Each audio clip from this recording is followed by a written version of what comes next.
পিতার ইজি বাইকের চাকায় মেয়ের মৃত্যু। ঝিনাইদহের হরিণাকুণ্ডু উপজেলার রঘুনাথপুর ইউনিয়নের নিত্যানন্দপুর গ্রামে এক হৃদয় বিদারক দুর্ঘটনায় প্রাণ হারিয়েছে মাত্র 17 মাস বয়সী শিশু তানহা। নিহত তানহা স্থানীয় ইজি বাইক চালক মিরাজ হোসেনের মেয়ে। পরিবারের সদস্যরা জানান, সোমবার দুপুরে খাবার খেতে বাড়িতে আসেন মিরাজ হোসেন। অসাবধানতাবশত ইজি বাইকের চাবিটি গাড়িতেই রেখে চলে যান। এ সময় বাড়ির আঙিনায় অন্য শিশুদের সঙ্গে খেলছিল ছোট্ট তানহা। খেলার এক পর্যায়ে ইজি বাইকের গিয়ার নিয়ন্ত্রণে চাপা পড়ে গাড়িটি হঠাৎ চলতে শুরু করে। এতে তানহা পড়ে যায় এবং ইজি বাইকটি তার শরীরের উপর দিয়ে চলে যায়।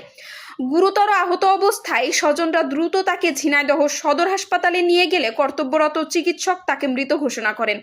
পরিবারের ভাষ্য, দীর্ঘ 10 বছর অপেক্ষার পর তাদের ঘর আলো করে জন্ম নিয়েছিল তানহা। সে আনন্দে এলাকাবাসীকে রান্না করে খাওয়ানো হয়েছিল। কিন্তু সেই একমাত্র কন্যা শিশুর এমন মর্মান্তিক মৃত্যুতে শোকের ছায়া নেমে এসেছে পুরো পরিবার ও গ্রাম জুড়ে। এই হৃদয়স্পর্শী ঘটনায় এলাকাবাসীর মাঝে গভীর শোকের সৃষ্টি হয়েছে।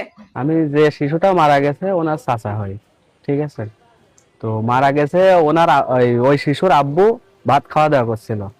তো খাওয়া দাওয়া করছিল বাসায়, ওরা গাড়ির ভিতরে উঠে খেলা করছিল। খেলা করতে করতে এক পর্যায়ে কিভাবে গাড়ি গড়ে যাওয়ার কারণে আর কি ওই চাকার তলে ওই বাচ্চাটা পড়ে যাওয়ার কারণে আমরা পরে দেখি যে পড়ে গিয়েছে।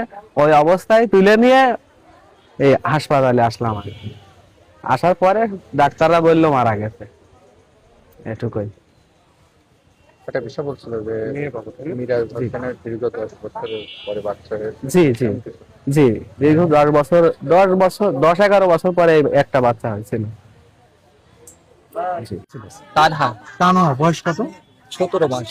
এবং তানহার পিতার নাম? মোহাম্মদ মিরাজ। মিরাজ কি করে? ইজি বাইক চালায়। ইজি বাইক চালায়।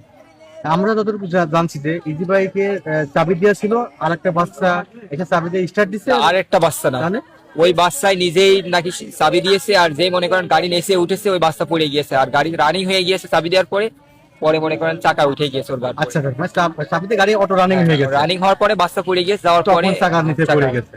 বাসা কোথায়? নিত্যানন্দপুর। নিত্যানন্দপুর কোন ইউনিয়ন এটা? 7 নম্বর রঘুনাথপুর ইউনিয়ন। হরিণাকুণ্ড, তাই তো?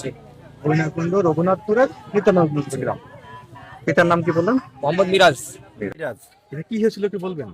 আমি রোডে গাড়ি নিয়ে আসছিলাম, হঠাৎ বাড়ির ভিতর থেকে চিৎকার পরে এসে আমার গাড়িতে যাত্রী ছিল, তারা নামে পেলো, আর এই রুগীটা নিয়ে আমি হসপিটালে আসলাম। এতটুকুই আমি বলতে হবে। এই চাকায় পিষ্ট হয়েছিল বা এই ধরনের শুনতেছি যতটুকু, তাছাড়া কি শুনছেন মানে কি যে বাড়ির ভিতরে গাড়ি রাখা ছিল, ওই বাচ্চায় নাকি পিক আপ দিয়েছে, তখন গাড়ি দৌড় মেরেছে, বাচ্চা ঝাঁপ মেরে